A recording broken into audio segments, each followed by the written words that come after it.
Hello farmers, gardeners and smallholders. Welcome to Brimwood Farm and a very good evening from the UK and wherever you are in the world. I hope you're having a great afternoon or morning or evening, whatever you are doing. So as normal, we will run through a few updates on what's been going on here at Brimwood Farm, a few insights into life around here. I'll give you a few notices and then we'll move into our normal Q&A and our chat. Grab a cup of tea. I've got my tea here in my new Denby mug. I do like a bit of Denby. I found it on offer, so I bought one. If you're watching on the replay and you're frustrated because you couldn't get involved, then just hit the bell next to the subscribe button on the main channel page, and it just means that whenever I go live, which is normally around 10 p.m. on 10 p.m. GMT on a Saturday night, then you can come and get involved. So firstly, I apologise for no live stream last week. For those of you on the Brimwood Farm community group, you will know that I skipped it because I wasn't feeling very well. You may have realised that I've been mega busy with this new job. Last week I worked 50 plus hours at that job and then all my other stuff as well. So by the time I got back on the Saturday night, I was utterly pooped, had a raging headache, and just decided I needed to crawl under the covers and go to bed. So I'm sorry that I missed last week, but hopefully we can make up for it today.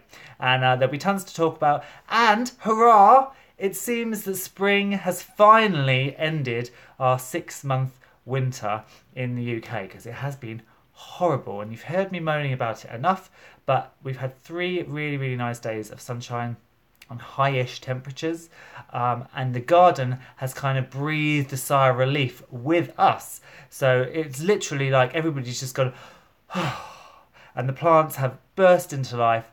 There are tons of flowers now in the garden, and everything seems to have gone, thank goodness, we can start growing and we can start heading towards summer, which is really nice. And I spent a very nice day today just outside. So Assad was actually working at the Imperial Birds of Prey Centre today, so I dropped him off. Then I went to a garden nursery and I spent some of my Patreon money. So thank you very much to all of those who support me on Patreon. Some of the money that I've had coming from them I spent on some native pond plants, which are going to be going into the pond restoration project up at the farm. So obviously, because of the winter's been so awful, we haven't had a chance to get up to the farm and actually do any more work. But now the weather's starting to clear, hopefully we can get up there. So I bought 4 plants to start with. So a yellow flag iris, some water mint, some water plantain, and a water forget-me-not. Beautiful plants, really high quality. So again, thank you for all of those of you who are part of my Patreon and have donated money to help kick off all these projects at the farm. So that was the first thing that I did, which was really nice. I then started transplanting some of those seedlings that have been around for months. So as you know, I like to start off my long to mature seedlings back in January. So that includes things like peppers and aubergines. And they have been sat there now. We're in April. They've been sat there for 4 months or 3.5 months waiting to be potted on. So today I finally managed to get those potted on a few cucumbers, and then I started to get some of my salad mixes in. So some sorrel, some red vein sorrel, some rocket, some spinach, some tom thumb lettuces, stuff like that. I got some more tomatoes in because I grew a couple of red varieties of tomatoes last year, Alicante, and then a beefsteak. But I want to add more variety in colour to the tomatoes that I'm selling. So I've gone for a garnet, which is a really nice sort of black reddish tomato, and then a little yellow one, which I can't remember the name of off the top of my head, but a little yellow one as well. So you'll have the beefsteak, you'll have the nice red typical Alicante, you'll have the garnet, and then you'll have the little yellow tomato as well. So that should make quite a nice salad bowl for people to buy and things like that. So I did that today. What else did I do? I think that's everything that I did actually today. I just potted around the garden and just enjoyed the nice weather. It was really also nice to see that my cordon trees are finally coming into bud. Last year was a massive disappointment when it came to fruit. I only had 1 lot of flowers on my apple cordon and 1 lot of flowers on my plum cordon, nothing on my pear. and then none of them were pollinated, so everything fell off. This year they are absolutely covered in flowers. I think part of it is the long winter. It puts plants into a dormancy, and they sit there. And then when the winter ends and the spring comes, they do burst into life a lot more.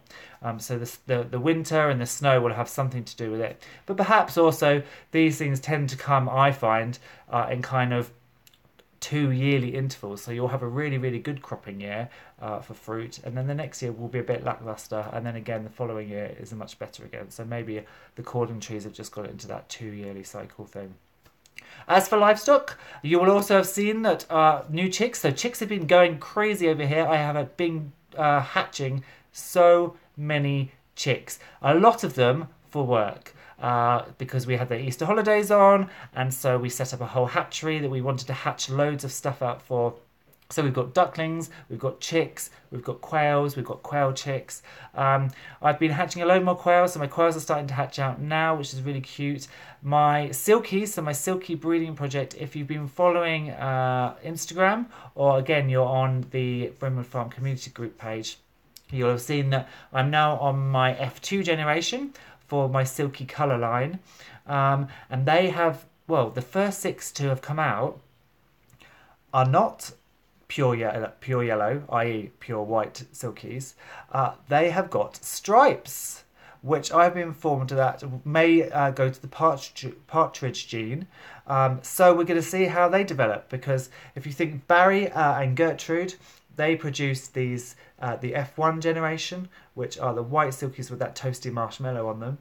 And then this is the F2 generation. So we're trying to breed that toasty marshmallow colour into the generation, so that every single egg that's laid, you can be guaranteed that when it hatches, it's going to come out white with toasty marshmallow. So far, it looks like the F2 generation has taken another detour. So I'll show you them. If you are on Instagram, go and take a look. If you're on Brimwood Farm community page, also take a look. But if not, I'll try and get some pictures of those. We had the Danver chicks hatch out at the beginning of this week as well. They're not pure Danvers. Once I'd got them out of the incubator and I popped them into the brooder, I discovered they all have 5 toes, which means Bruce has been a busy boy. So Bruce needs to be separated from my Danver girls, because he's obviously getting it on. I knew he was anyway, but he's obviously not getting the other 2 boys have a look in. So we need to make sure he is separated, so I can get some pure Danvers. But I'm quite excited to see how these little Danvers come out as well. So that's kind of it in terms of chicks. The end of the month, I've got some guinea fowl eggs coming that I'm going to be putting in, and another little pheasant project. On the subject of the pheasant project, you would have seen last week we had our smallholding diaries, and I bought the pheasant. So 2 weeks ago, I bought some pheasants, 1 for here and 2 for work. And then last week, I released our first hen pheasant, Reeves hen pheasant, into the aviary here, because the quails had an upgrade and they moved. So I was supposed to bring home the Reeves cock pheasant this week. However, I'm new to pheasants, and I didn't realise how vicious they can be. And basically what happened is, spring came, the warmer weather came, and the pheasant that I was supposed to be rehoming, the boy, still lived with his dad. The problem was spring came and the warm weather started, and the pheasants went mad, and Dad murdered the son. He literally drilled a hole in the son's skull with his beak. So I'm pretty gutted about that, because had I been there, it happened over a weekend when I wasn't working. Had I been there on the Saturday or the Sunday and I'd seen them fighting, I would have grabbed that pheasant and took him out of there and brought him home. Unfortunately, I didn't see the build up to the fighting, so it was too late for me to step in. So we're now on the hunt for another male Reeves pheasant, because obviously now we have our single hen and we want to pair her up so that she actually lays this season. So we need to try and get that cock pheasant fairly quickly. And I think that is about all in terms of what's been going on. The budgies are all fine, cockatiels are all fine, zebras are all fine. No more babies at the moment. I have moved the diamond doves and the Bengalese outside into the aviary. So hopefully there'll be some babies of those coming up. So that's kind of an update of where we're at. We have the fantastic Liz Zorab in tonight, being our moderator as always. And also, if you want to ask a question, I know the chat goes quite quickly, so if you do want to ask a question, please at least put the first few lines in capitals, and then it means that I won't miss them when I'm scrolling through the feed to try and catch up. So let me see who is in. I've seen loads of things going past. So Susie is here, Tracy is here, Trees is here, AJ is here, welcome.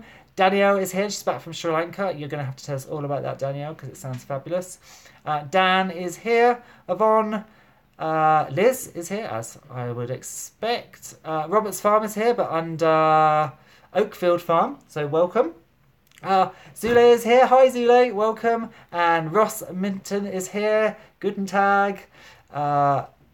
Who else is here? Kay is here. Hi, Kay. And Kay is saying, I got my first chickens today. Yay, congratulations. I had to coax them out of the coop and then put them all back in for bedtime. Hope they're okay and will be happy. I'm sure they'll be extremely happy. Often when you're settling hens in and they don't know the setup yet, they don't know where to go, you do have to pop them back in at night time. But they will very soon and very quickly get the idea of where to go at night and be pretty good. Chickens are pretty good at taking themselves to bed, which is quite lucky. Callums is here. Hello, Callums. Welcome to the chat tonight. Callum says, what quail species would you recommend for beginners?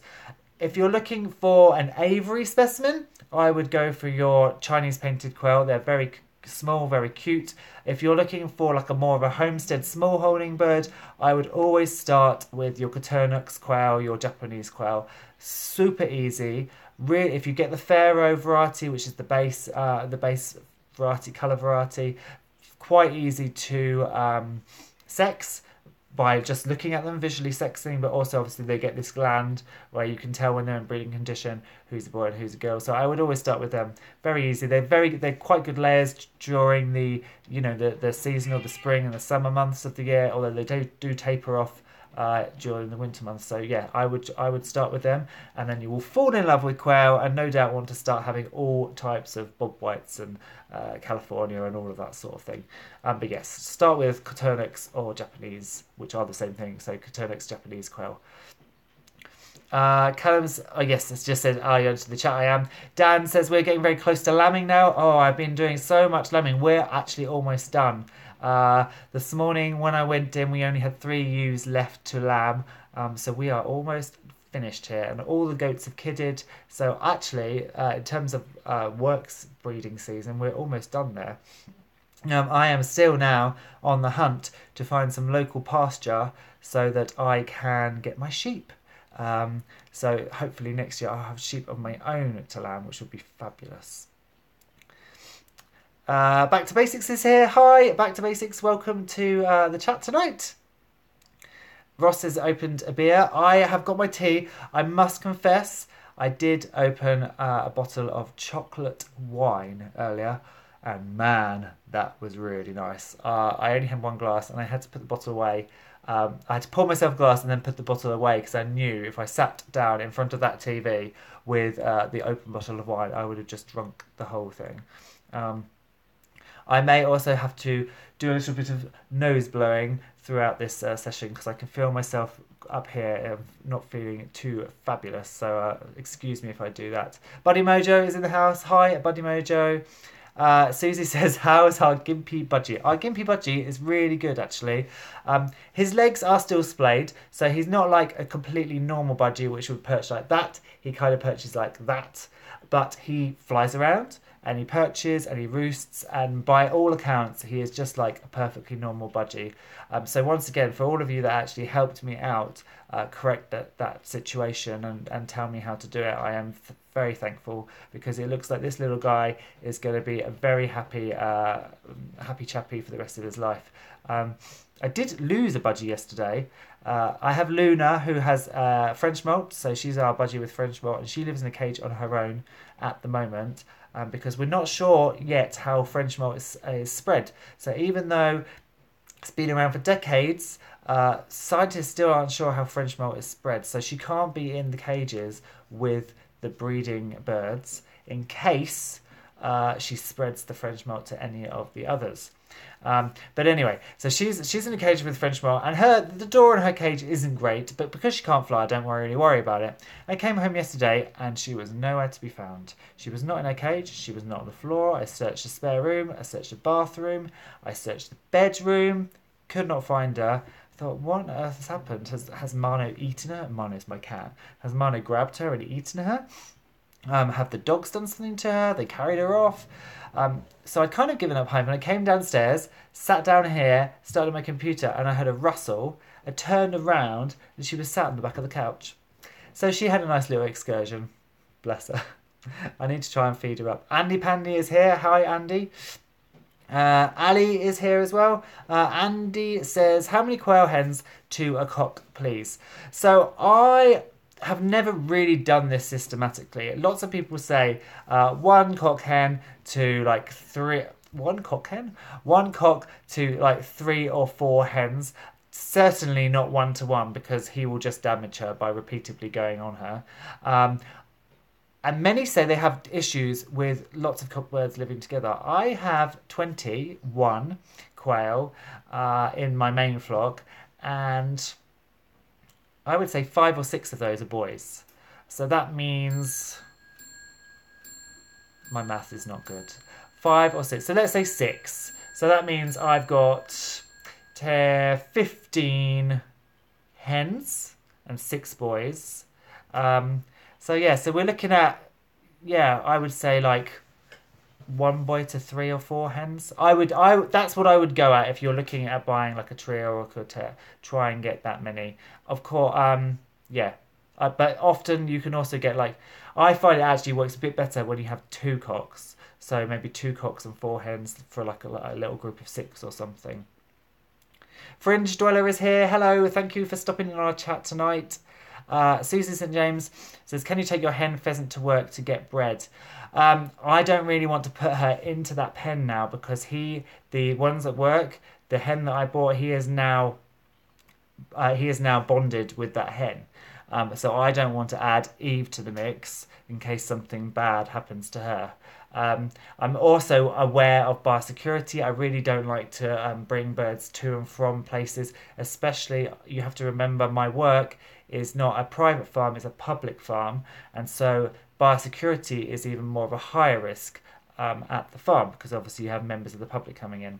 So I'm also wary of taking my own birds to the park and then bringing them home again. Now I am going to be doing that with a couple of things. For instance, my broody hen at the moment is there with my 6 Silky chicks, and I will be bringing her back, but I can quarantine her fairly easily because she's calm. The problem with the pheasants is they really don't take well to being in boxes or small confined areas, like in the house, for example, or in the lean-to. So she'd need to go to work and then go straight back in the aviary, and I don't want to be able to do that because then obviously I can't quarantine her properly.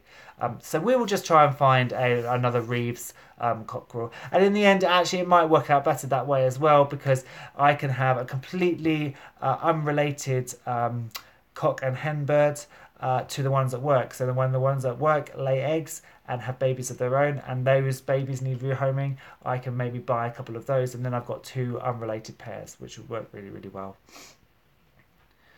Back to Basics Homemaker saying, I love chocolate wine. Yes, I love this. It's red. It's got a really, really nice deep flavour to it. It's absolutely lovely. Ross says, I need a hot curry for sniffles. I do, and a good sleep as well. Yvonne is saying, hi, hatched my very first chicks. Congratulations, Yvonne. That is so cool. I love hatching chicks. It never gets old, and you will now be addicted. I need to pop into the Facebook group and see if you've posted pictures. Callum is saying, do I have any rabbits? I don't have any rabbits, and it was one of the things on the radar. I was thinking of getting rabbits for, meat rabbits. However, I have since decided that there is only so much I can cram into this space without there sort of being an overpopulation. And the problem is when you keep stuff in confined spaces, they do get iller quicker, and there's nowhere to quarantine, and the stress on me of trying to keep everything neat and tidy. You have to be exceptionally organised when you're working with a small space, and then obviously I might have space to put up a couple of cages, but when the does have pups, and then those pups grow up and they need to go, I don't even know if baby rabbits are called pups.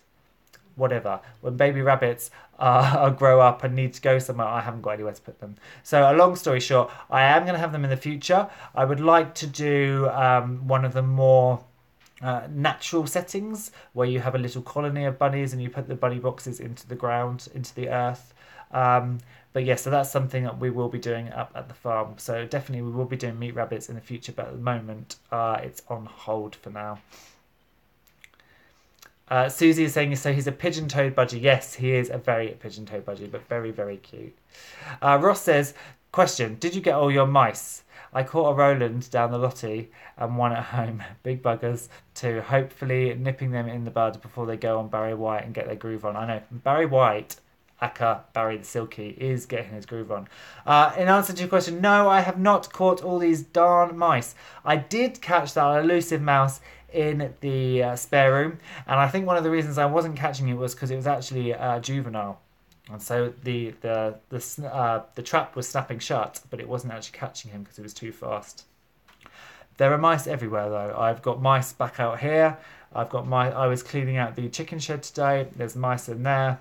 So one thing I need to go to do tomorrow is buy a load more mouse traps and start trapping, because like you, I need to get them before the major breeding season starts. They've been breeding all winter, mind you, but I need to get it before they really start to go into overdrive.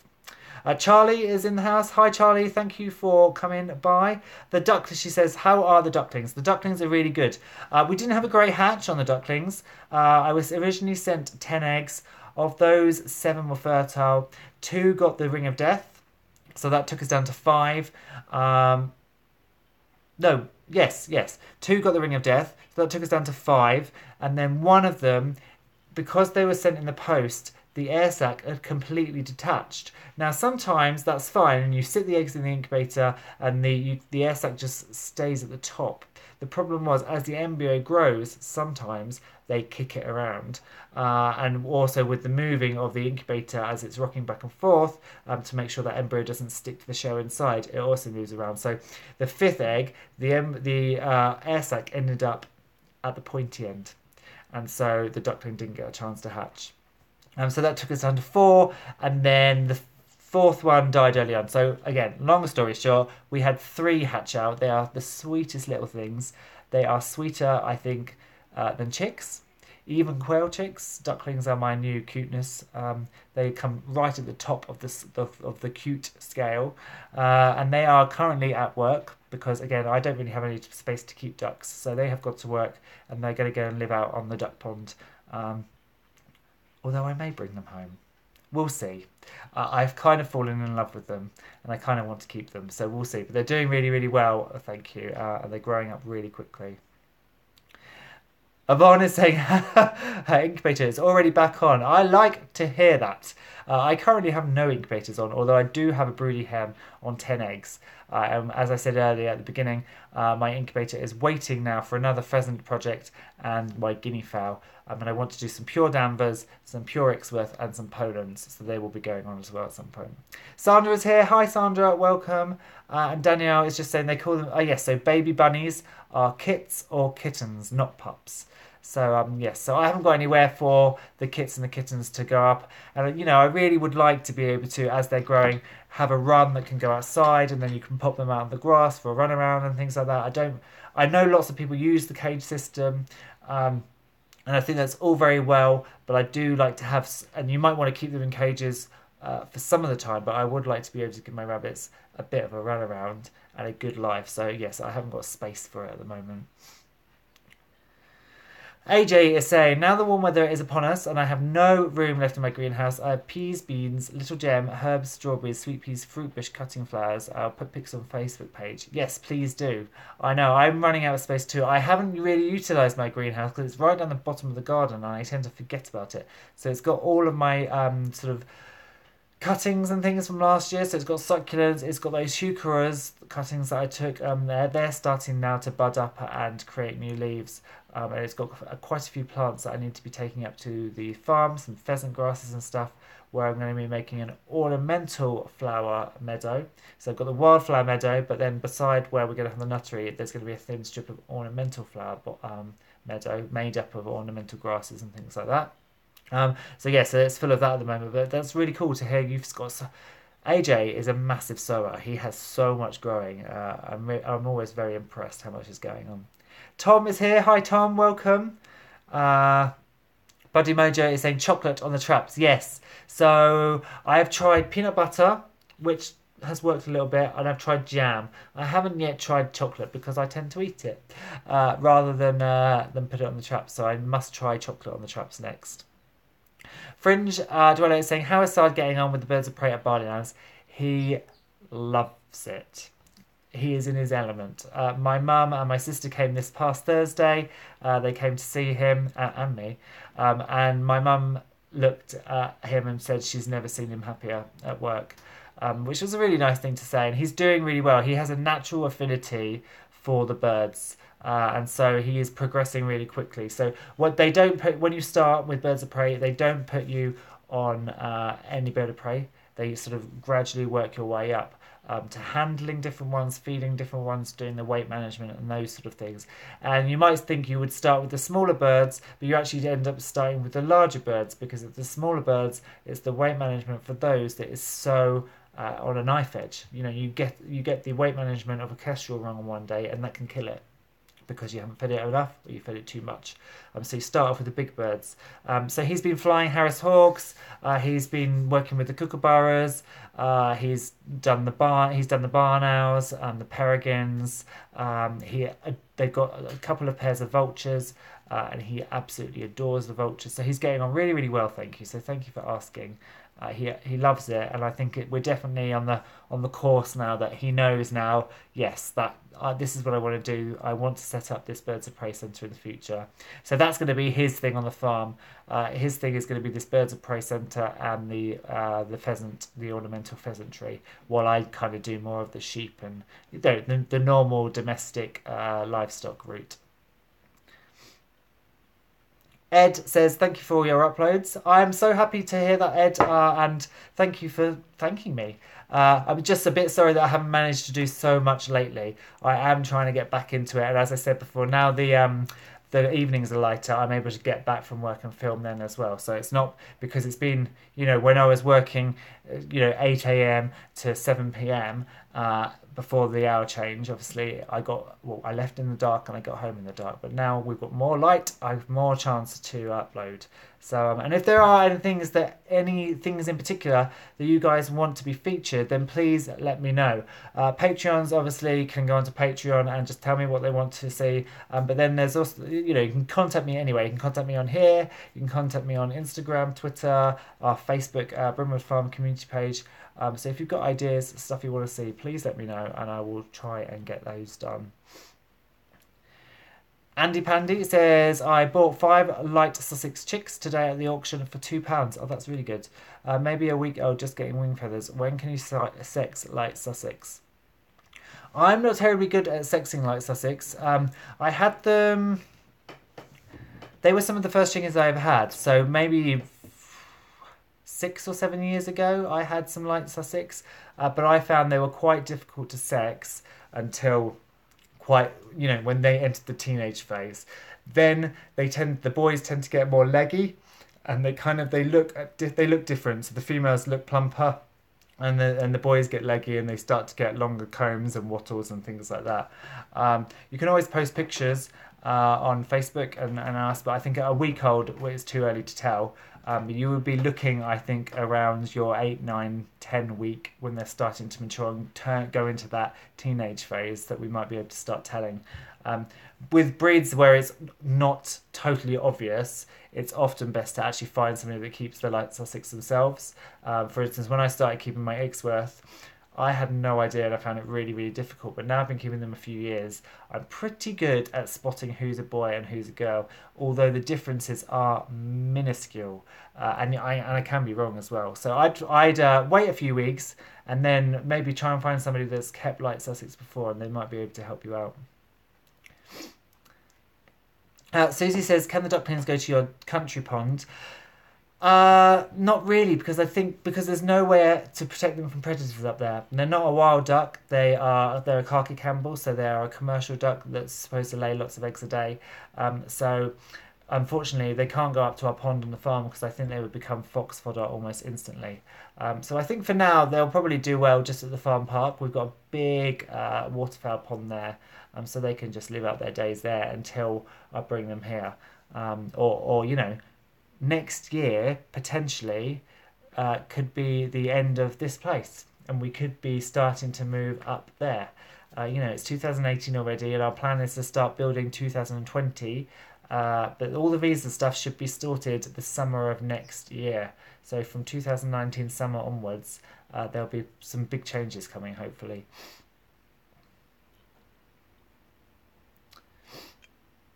Charlie is asking how are the chicks, the Silkies and the Ixworth. So the Ixworth is doing really good. Is a boy, almost certainly. And he is currently... So he got attacked by the Silkies.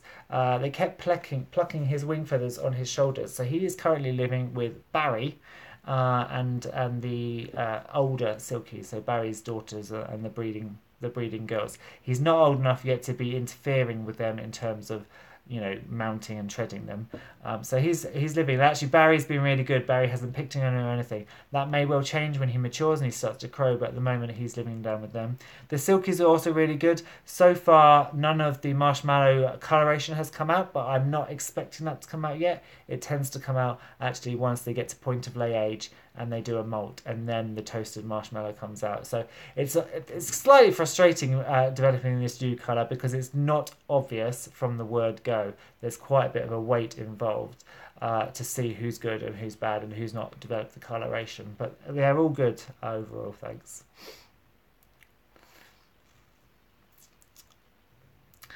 Callum says, I'm getting my aviary ready for the quails this weekend. That's great. So you're getting quails. That's really, really good. I mean, you might have seen that I've just taken mine out of the aviary for the pheasant and put them into this double hutch. They haven't discovered the pen house yet. They don't seem to realise they can go up the stairs. I found a couple up there, but then they just tend to go back down. So what I may have to do, I may end up actually just taking the ramp out completely and putting it flat and just having 2 levels and splitting them into 2 groups. Which would not be a problem. But at the moment, they're all crammed on the bottom floor, which, you know, there's 21 of them. They kind of need to use both levels if they want to space themselves out. So I may... Actually, they've been in there a week now thinking about it. So actually, if they still haven't done that, I probably will split them up. Maybe tomorrow, because the weather's supposed to be quite nice. Buddy Mojo says, have a bantam that's gone broody. What's the best way of getting them out of broody? Put eggs under them. I never have much luck getting bantams to go unbroody.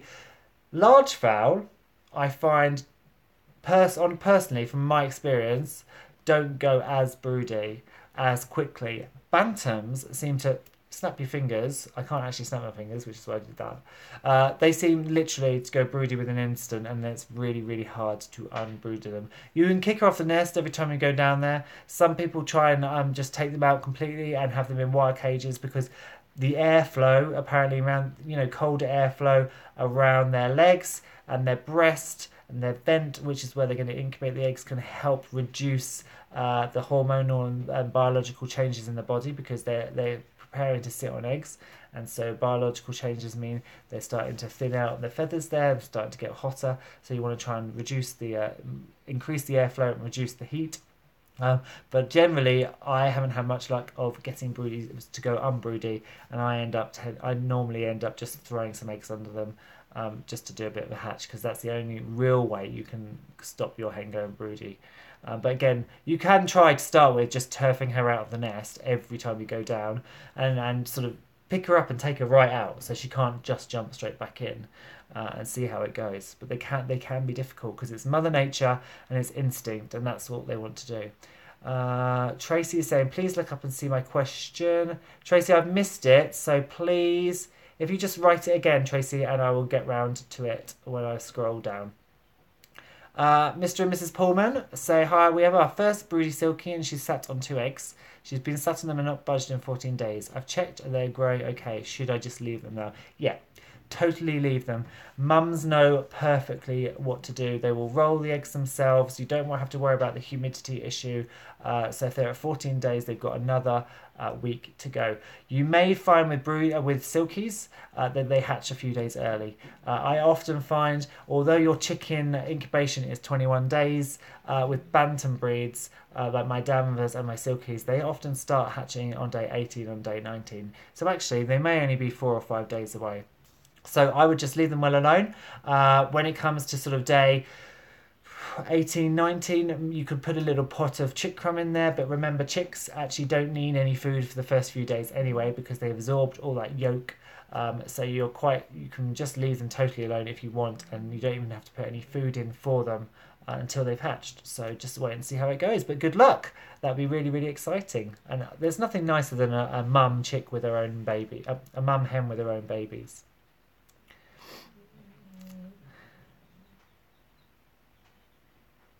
Food Forest is here. Hello, Food Forest. Welcome to our chat tonight. Tom says, when can our quail go outside in our aviary? They're currently 4.5 weeks old. I would leave it a little bit longer because of our bad weather. 4.5 weeks old for a chick is actually almost full adult size. They are adults at 6 weeks, and they can start laying eggs from 6 weeks old. So they are actually almost adults. But we've had some dodgy weather. You can always try acclimatizing them first. I'm assuming they're not under heat anymore. So on the nice sunny days, you could always put them outside, or you can move them to an area which maybe isn't as heated. So if you've got maybe in the towards the kitchen or in a conservatory, you could leave them overnight so they just start to get acclimatized to the colder nights and that temperature differentiation as well. Because obviously when they're in the house or they're under heat, it's a steady temperature, but obviously with nature and with day and night, we're up and down. So they might be fine if you put them in the aviary in the day, but you'd have to be aware that they might get a little bit colder at night. So I'd see how we go with the weather. The worst thing is you'll put them out in the day and then you'll check on them in the night and they'll be shivering and cold, and then you can just grab them and pull them in. I've done that before. I've put Silkies out. I went to check on them at the night and I picked them up and you could feel that they were shivering. So then you just bring them back in. But 4.5 to 5 weeks, they should be fairly free to go out. And if the weather continues how it is with these warmer days and these not as cold nights, then they'll probably be fine. I did actually check the weather report earlier, and we look like we're going to have a nice week of high temperatures, and then it's going to start dropping again. So if you are going to try them, I would try them sooner rather than later, because if you try them sooner, they'll have a few days to acclimatise to being outside and those ups and downs of temperature before the slightly colder weather comes, and by then they should be acclimatised and they should be fine. Quail are extremely hardy. My quail, once they're adults, are out in wind, sunshine, sleet, snow, and they are perfectly fine all year round. So once they're out, they should be fine. Anna is here. Hi Anna, welcome to our chat tonight. I'm just looking for Tracy's question. Danielle says, quails are a bit special. They don't understand ramps very well. Quails don't understand anything very well. The one thing quails really don't get is that the earth isn't flat. Anybody who's had quails knows that if you have a flat surface with an edge, they just walk straight off the edge. Whether they're a chick or an adult, they don't kind of get that the earth might just stop. They're a bit like lemmings in that idea. You know, the computer game in the 90s of the lemmings, and you had to build bridges and things for them to stop falling off things. To be honest, they should have used quail, because actually lemmings aren't that daft. Quail really, really are. How quail have survived all these decades and centuries, I'm not sure, because you would have thought quail would have died out because they're not very good.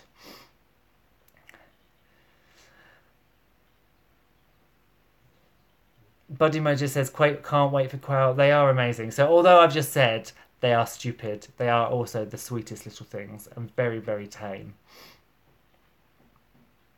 Thanks for dropping in, Food Forest, and have a great night.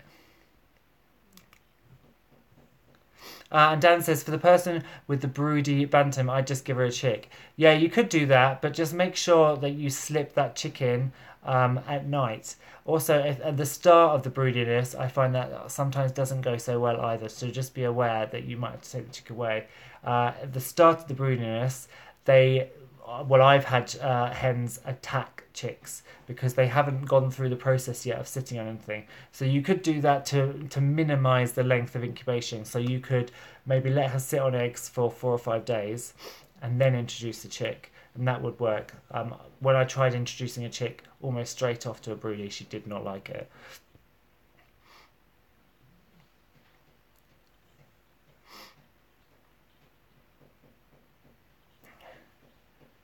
Buddy Mojo says, have solved your teabag problem. And have a little gift for when I pick up the quail. Oh, bless you. Oh, well, that's exciting. I've definitely got you a boy quail. I'm just trying to work out who are the female quail because they're all white, these other ones. And I'm trying to work out who's who. But I will definitely get back to you on that and let you know.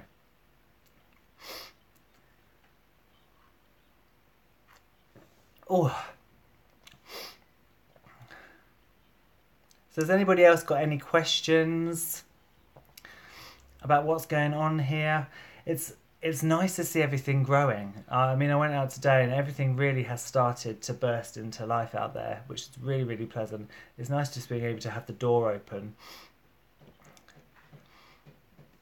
Anna says, one of my girls is laying eggs that are a bit dirty. Any tips? In terms of dirty, do you mean the eggs are getting dirty or do you mean they've actually got some blood on them? If they're dirty, the main thing is just to keep changing out that nest box material. I use sawdust in my nest boxes, and also make sure there's fresh material on the way to the nest boxes so that as she's paddling, you know, wandering towards the nest box, she's getting as much muck and dirt off her feet as possible.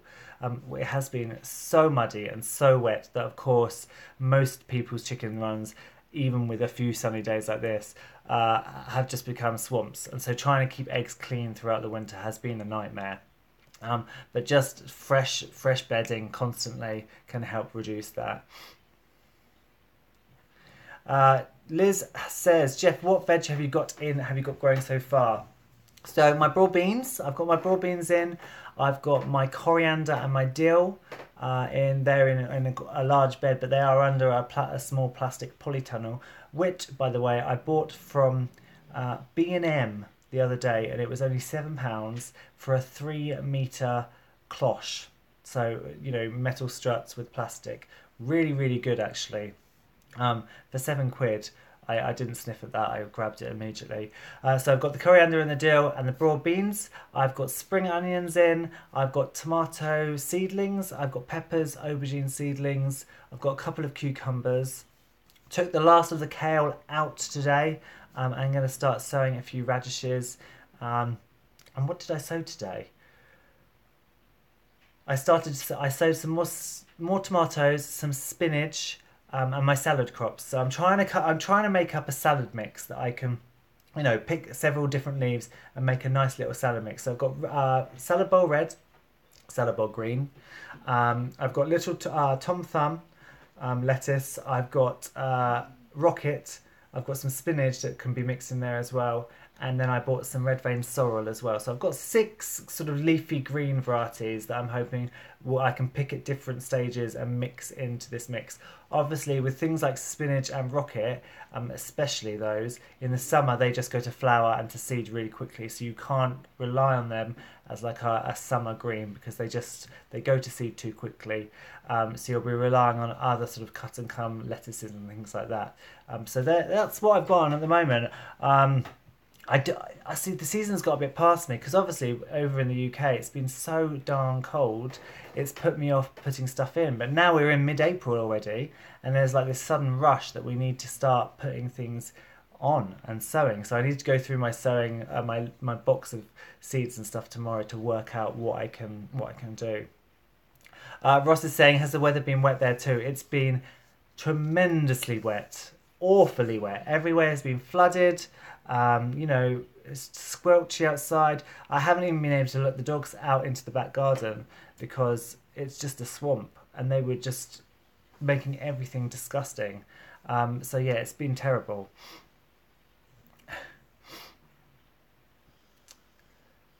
Andy says he's got 11 runner ducks due to hatch Friday. First time ducks had 12 eggs, 1 not fertile, but looking at pics they get big quite quick. I've never hatched runner ducks, but I can certainly say from the Khaki Campbell ducklings that I hatched, which are only a week old, they've almost tripled in size already. So they do grow extremely quickly. The one thing I'd say, I don't know whether you know this or not, is make sure it's really wet.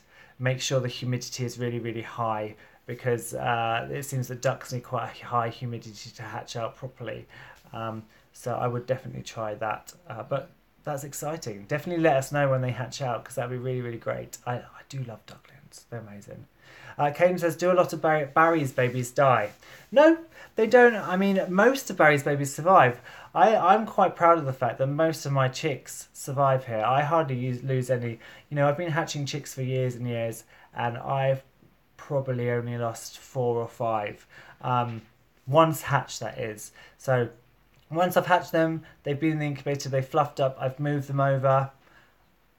Probably I've only actually lost 2 or 3 chicks after that stage. The majority of the chicks that I've lost may have been during the hatch, so they've not got all the way out, or they were dead in shell when actually, so they're not even a chick by then, they're still technically an embryo.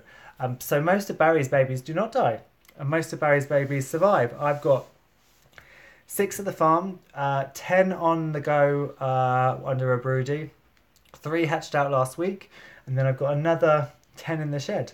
So most of them survived the whole way, unless of course they're boys. So that means just by the end of by the end of their 6-7 months, if they normally get put down and used for other things. But Tracy says, my new Polish has been attacked by my rooster. She can't stand or balance. Now in my bedroom, I made a sling for her. Is there anything else I can do? Oh, that's sad. How long has she been like it, Tracy? He may have actually damaged her. That's the problem. That's what I'm thinking of. Polands can be quite fragile little things, and so if he's really gone for her, he might have damaged her. I mean, they can get better. I often, with chickens, I'll give them 3 or 4 days. With things like this, it might be physiological or it might be neurological. Obviously, if it's neurological, it's probably not going to get better. If it's physiological, it may well get better. So I give them 3 or 4 days to kind of start to get better a little bit. And then if after then they're still not getting any better, then I often make the decision to put them to sleep, because I don't think that's kind of a way for a chicken to live. But it sounds like you're doing the right thing. You brought her in, you've kept her in the warmth. Just give her isolation. Make sure she's quite in a quiet place so she can recover. Fresh food, fresh water, quietness, peace and quiet. And she should hopefully start to recover. But it sounds like if you have already got her in a sling, normally I would say they get better quite quickly in terms of when they have a knock, or when sometimes, Monkey, when she was quite young, Monkey had a fit, and I thought she was going to die. And then Cuckoo that time almost died, and then she came back. But they tend to come back quite quickly. So just keep a really close eye on her. It sounds like you're doing everything possible for her, which is great. Liz says, rocket flowers taste of roast beef sandwiches made with brown bread with a touch of horseradish. I'm going to try that. I did not know that. I will definitely try that out when I get some rocket flowers, because I have never tried the flower. I've only ever eaten the leaf. Callum says, I planted a pot of pansies last spring. Then once they had gone past their best, I put them in a small pot and put them in the corner of the garden. I found them today with flower buds. They survived the winter. That's awesome. See, I love nature. That is so cool when things like that happen. And you buy these flowers and they go off and you shove them somewhere and you forget. And then you find them again. That's so cool. That's great. I'm really glad you told me that. Fringe Dweller says, Jem, when will you next be going up to your land? Hopefully this month. Really, hopefully this month. It's been manic with work. As I've said before, over and over, I was actually only scheduled to do 2 days, but I've ended up doing 4 days. And of those 4 days, they're 10-hour shifts. Some have been 12-hour shifts. So you quickly rack up time. And then obviously with the rest of the days, I'm still working, still doing self-employed stuff. So I just haven't had the time. And the odd Saturday or Sunday we just wanted to spend it at home catching up with boring things like TV and housework and stuff. But hopefully within the next couple of weeks we'll be going up there, because we need to get stuff done. We need to start doing more pond restoration work. We need to start cutting back brambles. I just want to get up there and see what's been going on all winter. I know we've got shorthorn cattle in the barn, so I want to go and see those cattle and see how they're getting on. And then I don't want to miss the bluebells this year, because last year we missed them. So we planted this bluebell wood and I missed the flowering last year. So I need to kind of gauge when they're going to flower so I can get up for that. So I would definitely be videoing it so you can see what we get up to. Budgie Mojo says, Tracy, try giving her some coconut oil and grated Brazil nut. So your chicken has been ill for 2 days, so she still might get there. I would be slightly worried if she's not got any more feeling back at all and she can't stand up at all. It sounds more neurological to me, like she might have had an issue with her nerves, or she might have been pecked and she might have even had sort of a small stroke or something, and they sometimes sadly don't come back. But we'll just keep our fingers crossed for her. But as I said, you're doing all the right things. Kay says, I'm hoping to let my new chickens free range in the garden when I'm at home. When would you recommend it's safe to start letting them out? I would start letting them out immediately when you're at home. I mean, I'm very aware that we have a fox issue here, and I've never seen a fox in the day. So I would make sure that when you first start letting them out, you are in the garden with them. So they get used to the garden, you get used to what's going on when they come out. And often you'll find that when you do let them out, they will run straight back to their coop if something happens. I do find having a cockerel helps as well, because my cockerels are really, really good sentry guards. If a pigeon flies over the top of something, they let out this screech. But yeah, I would start letting them out as soon as you can, and just be with them and make sure they're okay. Mudflapper says, eek, that black fingernail makes me shudder. I know, it made me shudder when it happened. It doesn't hurt anymore, although that is a bit achy. And I haven't lost my fingernail, which is amazing. But yeah, it hurt a lot, and there is some pus in there, but I haven't been brave enough to try and get it out, so I'm gonna let it be. Dan Robinson said, when 2 of my bantam hens were attacked by my rooster, they didn't get better and both died after a long seizure. I know, that's what I'm slightly afraid of. So we'll see how they go. The problem, yeah, and as Tracy's just said, yeah, he pecked her head. That's the problem. And he might not have actually even been attacking her. He might have been trying to tread her and grabbed her on the head. When new hen comes in, aggressive roosters, can grab them by the head and then try and tread on them, try and get on top. And so maybe that's what he was trying to do. And it's worked out that it was a bit too much damage for her, bless her. So hopefully it was I was going to say hopefully it was a stroke. Hopefully it wasn't a stroke, but if it was a stroke, hopefully she might come better from it. But as I say, you are doing all the best. And I won't keep going on about my nail, Mudflapper, I promise. And hopefully I've learned my lesson and I will never put my hand between hurdles when dealing with pigs ever again.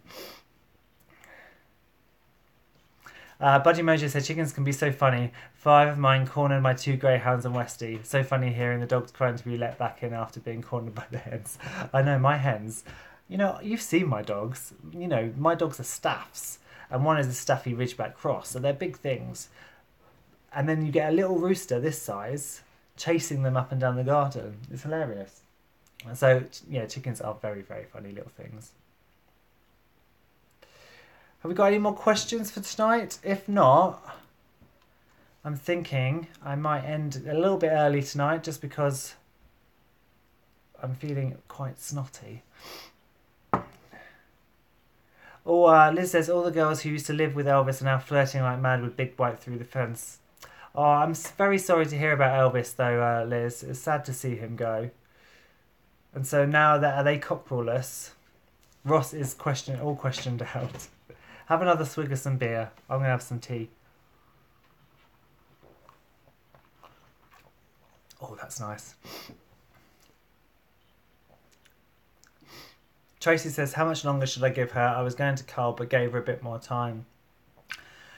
I mean, it's been 2 days. You could give her a couple more. It's really down to quality of life, whether you think she's okay or not. It sounds like she's not in any pain. She's just lost use of parts of her body.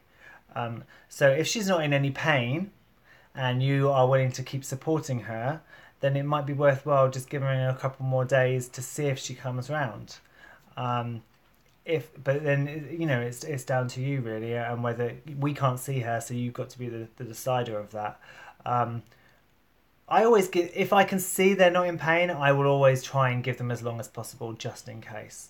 So I would go for 3 or 4 days, to be honest, if it was me. Kay says, what are people's experiences of cats and chickens? My cats ignore my chickens completely, but then my cats are old cats. Or my cat is an old cat, so he's almost 20 now, so he doesn't give the chickens any notice at all. So I don't know what a younger cat might be like, or a bigger cat, because mine is just your main sort of moggy. If people maybe have Maine Coons and things like that, I don't know whether they might also go for cats. But like, my cat is so old now that obviously when I was talking about my Budgie getting out, he didn't even blink an eyelid at a flightless bird wandering around the house. So I probably haven't got the best experience to give you. Mudflapper says, actually I do have a question that I'm sure you've answered before, but I don't know. In May or June I will get mixed chicks. Do I have to cull the extra males? You don't have to cull if you don't want. You can try and rehome, or if you want to keep them, you can keep them. Sometimes a bachelor flock works, and sometimes it doesn't. You know, like with humans, sometimes chickens don't get on, and sometimes they do. So if you don't want to cull and you're quite able to keep them if they get on, then by all means go for it. I have, so my laying flock, I have 1 male, but I only have 1 cockerel because the other cockerels actually were just over treading the hens. So that's why I got rid of them, not because they were fighting. Barry is obviously living with my Exworth cockerel at the moment, and then with my Danvers, I have 3 cockerels. So I have the 2 Danvers, and I have the Danvers Silky mix, and they are Bruce is a year old, but the Danvers boys are 3 years old, and they all get on completely fine together. So you don't have to cull if there's no reason to. You know, you might want to cull if you want the meat. You might want to cull because they're too loud and you can't rehome them, or they're scrapping. But by no means do you have to.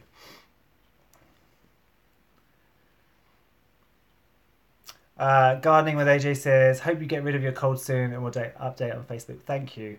It's just annoying. I had a sore throat yesterday, and I got rid today. This morning it was gone, and I thought, oh, I'm feeling better. And then as the evening's drawn on, I've got more and more and more sinusy. Oh, Ross says, oh, I have a new job, forgot to say, back in design studio with creative people. Oh, that's great. Congrats, Ross. That's really, really good to read. I'm glad that life is going in the right direction for you. And Mudflapper, continuing this conversation, says, can I have a few males, or do I need to cut it down to just 1 so they don't all kill each other? Yes, so all cockerels are different. They might not all kill each other. They might happily get along. You do often have a pecking order within the cockerels themselves. So there will be like the weakest one that maybe they pick on, and then the oldest one that gets all the hens. But depending on your space and the number of hens you've got, you don't have to limit it to 1 cockerel per hen. I would just see how it goes. Anna says, sorry I've not been around, my tablet broke. That's quite okay, Anna, although we do miss you.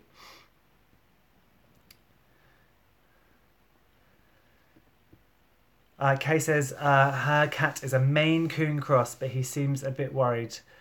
So did the chickens. To be honest, chickens are feisty, so chickens will probably have a go at a cat and make him disappear.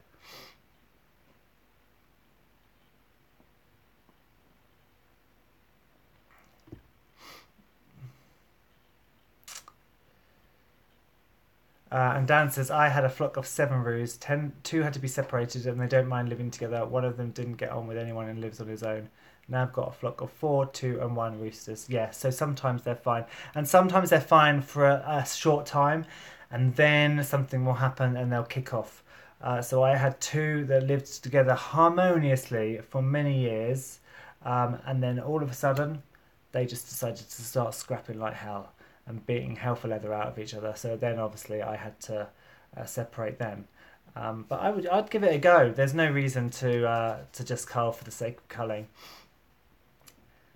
Right, we are coming up to an hour, but I'm just going to read this. So Mudflapper says, "Oh wow, thanks. I honestly thought it'd be a bloodbath if I had more than one male. I feel a lot better about getting male order. Yeah, I would go for it. And then if you've got any problems, ask us. But if you're happy with doing the cull as well, you can always cull off the aggressive ones and keep the more placid roosters." Right, so I'm going to say goodnight because yes, I think it's time to go to bed. But thank you so much for joining the live stream. It's always a pleasure to sit down and have a chat with you guys every Saturday night. And again, I'm sorry I missed last week. Hopefully next week and going forward, now we've got these lighter, longer days, we'll be able to do this every single week. So have a great night. Enjoy it tomorrow. I think the weather's supposed to be really nice. And I will see you for all our regular videos next week. Again, if we've still got any chicken people in the house that want to get involved in chicken check-in, send me a message, get involved. But for now, good night. Bye-bye.